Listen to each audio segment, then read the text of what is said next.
له أشهد أن لا إله إلا الله وحده لا شريك له وأشهد أن محمدا عبده ورسوله اللهم صل وسلم على سيدنا محمد وعلى آله وصحبه أجمعين.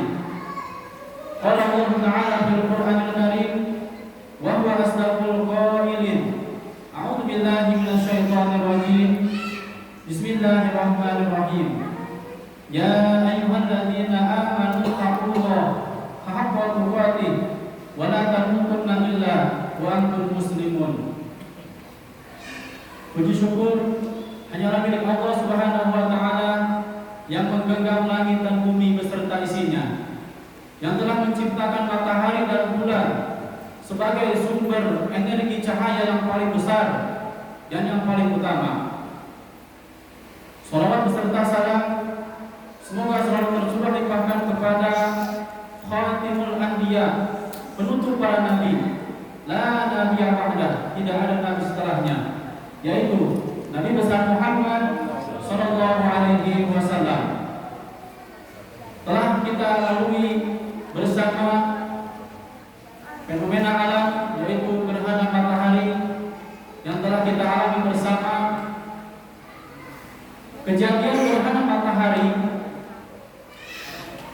pada zaman dulu terdapat mitos-mitos yang terjadi. Di antaranya ketika terjadi gerhana matahari atau bulan, orang-orang zaman dulu, terutama ibu-ibu yang hamil itu tidak boleh keluar rumah. Mitos mereka atau keyakinan mereka adalah karena membahayakan bagi janin mereka. Atau ada juga di kampung saya, ketika terjadi gerhana matahari, itu orang-orang berlarian ke dalam rumah, ngumpet di bawah tempat tidur. Mungkin mitos-mitos yang lain juga terjadi di daerah Bapak Ibu sekalian. Kenapa bisa seperti itu? Karena orang-orang zaman dulu melakukan apa yang nenek moyang katakan, apa yang nenek moyang contohkan. Zaman dulu juga belum ada teknologi secanggih saat ini. Jarang sekali pada zaman dulu orang-orang mengarahkan, memberikan pencerahan-pencerahan tentang agama Islam yang benar. Berbeda dengan sekarang. Kalau zaman dulu kita mau mengetahui tentang keadaan Madinah dan Mekah Al-Mukarramah, kita harus ke Arab Saudi. Kalau zaman dulu kita ingin mengetahui perkembangan dan kemajuan yang ada di Amerika Serikat, maka kita harus ke sana, ke Amerika Serikat. Berbeda dengan zaman sekarang. Informasi-informasi yang begitu mudah kita akses, kita dapatkan. Kajian-kajian banyak dilakukan di mana-mana, di masjid maupun di luar masjid. YouTube dapat kita saksikan sebagai pencerah, sebagai arahan-arahan supaya kita bisa melakukan syariat Islam dengan benar. Kita juga kalau seandainya kita mau mengetahui bagaimana konflik yang terjadi sekarang antara Ukraina dan Rusia, kita tidak perlu ke sana. Kita cukup mengaksesnya atau mencarinya di media-media sosial. Nah, bagaimana sikap kita sebagai orang yang beriman dalam menyikapi gerhana matahari ini? Nabi Muhammad SAW bersabda, Inna syamsa wal qamar ayatun min ayatillah la yaksifani limauti ahadin wala lihayatin fa idza ra'aitum bidzalik fakabbiru farqullaha wa kabbiru wa sallu wa tasaddaqu. Nabi SAW bersabda, sesungguhnya matahari dan bulan merupakan tanda, bagian dari tanda-tanda kebesaran Allah. Tidak ada hubungannya dengan wafatnya seseorang, tidak ada pula dengan lahirnya seseorang. Maka apabila di antara kalian, kata Nabi, menyaksikan hal itu, maka fardullaha, yang pertama sholat, wa kabiru dan bertakbir, wa shollu dan sholat, wa tasaddaqu dan bersedekah. Asbabul wurud hadis ini, asbabul wurud itu sebab-sebab adanya hadis. Kalau sebab-sebab adanya atau turunnya Al-Quran dinamakan asbabun nuzul. Kalau sebab-sebab adanya hadis atau keluarnya hadis namanya asbabul wurud. Asbabul wurud hadis yang tadi kita dibacakan, ketika itu anak Nabi yang bernama Ibrahim itu wafat. Selang beberapa saat atas wafatnya Ibrahim putra Rasulullah itu terjadi gerhana. Maka orang-orang menyangka pada saat itu terjadinya gerhana itu diakibatkan karena meninggalnya Ibrahim putra Rasulullah. Maka Nabi untuk menegaskan kepada umat pada zaman itu bahwa kematian anaknya yang bernama Ibrahim tidak ada hubungannya dengan fenomena gerhana matahari atau gerhana bulan. Maka keluarlah hadis ini. Dalam hadis ini setidaknya ada 4 perintah Rasulullah kepada kita sebagai umatnya. Yang pertama adalah kita diperintahkan untuk berdoa kepada Allah Subhanahu wa taala, memperbanyak doa. Apalagi di bulan suci Ramadan ini, setiap doa yang kita panjatkan pasti akan dikabul oleh Allah Subhanahu wa taala. Makanya kurikulum puasa di dalam Al-Qur'an surat Al-Baqarah ayat 183 sampai 187 itu menegaskan tentang doa yang diselipkan di kurikulum puasa. Itu artinya betapa dahsyatnya doa yang dipanjatkan di bulan suci Ramadan. Untuk itu kita memperbanyak doa di bulan suci Ramadan ini, bertepatan pula dengan terjadinya gerhana matahari. Wa idza sa'alaka ibadi anni fa inni qarib ujibu da'wata da'i idza da'an falyastajibu li wal yu'minu bi la'allahum yarshudun. Dan apabila hambaku bertanya tentangku, maka katakan Muhammad, aku ini dekat. Dan apabila hambaku berdoa kepadaku, akan aku perkenankan doa itu. Syaratnya 2, ditegaskan dalam ayat tersebut, Al-Baqarah 186, falyastajibu li, maka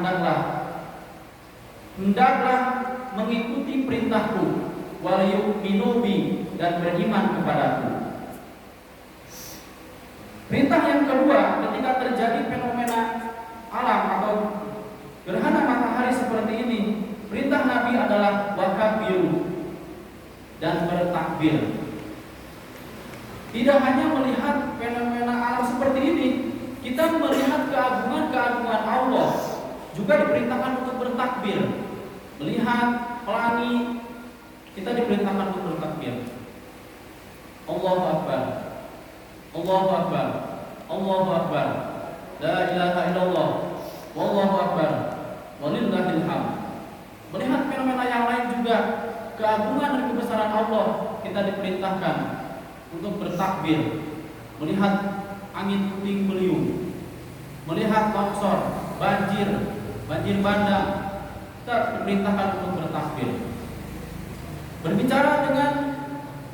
Berbicara masalah fenomena alam yang seperti ini, Allah Subhanahu wa taala berfirman dalam surat Yasin ayat 40. La syamsu yanbaghi laha an tudrikal qamara wa lailu sabiqun nahar wa kullun fi falakin yasbahun. Tidaklah mungkin bagi matahari mengejar bulan dan malam pun tidak dapat mendahului siang. Masing-masing beredar pada garis edarannya.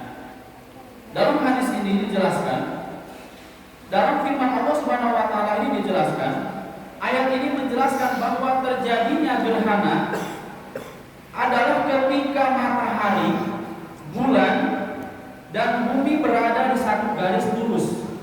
Itu dinamakan dengan gerhana. Jika bulan menghalangi cahaya matahari ke bumi, maka itu dinamakan dengan gerhana matahari.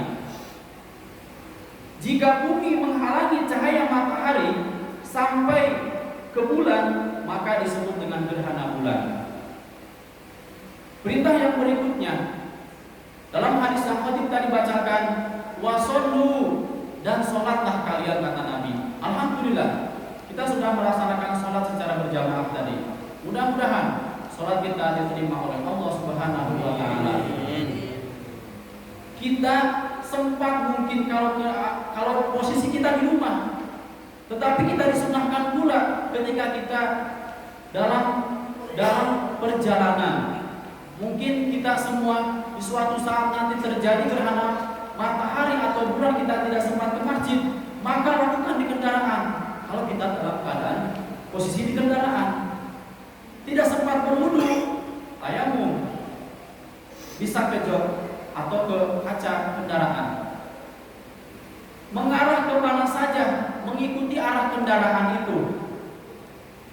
Begitupun pula sholat sunnah yang lainnya. Ketika dalam perjalanan pulang kerja atau tugas keluar kota, kita nggak sempat nih sholat tarawih atau sholat tahajud, lakukan di mobil. Karena ini dicontohkan oleh Nabi Muhammad SAW. Nabi ketika perjalanan jauh memakai unta atau kuda, Nabi melaksanakan sholat sunnah itu di kendaraan. Khawatir kan? Kita juga mungkin khawatir daripada menunda akhirnya sampai rumah kita kelelahan, akhirnya terlewatkan tuh yang namanya sholat tarawih, terlewatkan lagi yang namanya sholat tahajud. Laksanakan di kendaraan untuk sholat sunnah. Berikutnya adalah perintah Nabi watasaddaqu, dan bersedekahlah. Di dalam ayat yang lain, hadis Nabi menjelaskan bahwa ketika terjadi gerhana matahari atau bulan, ini sebagai menakut-nakuti, kata Nabi, menakut-nakuti dari Allah Subhanahu wa Ta'ala untuk hambanya. Karena Nabi pada saat terjadi gerhana matahari atau bulan, Nabi sesekali merasa takut. Merasa takut apa? Merasa takut azab menimpa umatnya. Karena banyak kemaksiatan terjadi di mana-mana. Makanya Nabi memerintahkan untuk bersedekah. Apa hubungannya sedekah dengan malapetaka? Nabi Muhammad SAW menjelaskan, as-shadaqatu tatba'ul bala, bahwa sedekah itu dapat menolak musibah, dapat menolak malapetaka.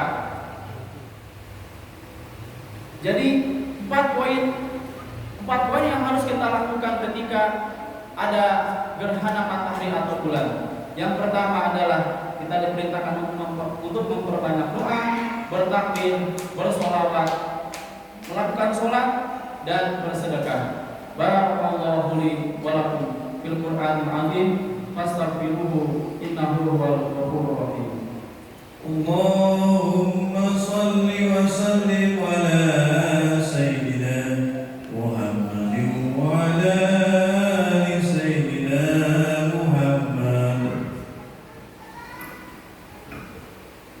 Alhamdulillahi wa kafa, wassalatu wassalamu ala nabiyyil mustafa wa ala alihi ahli sidqi wal wafa.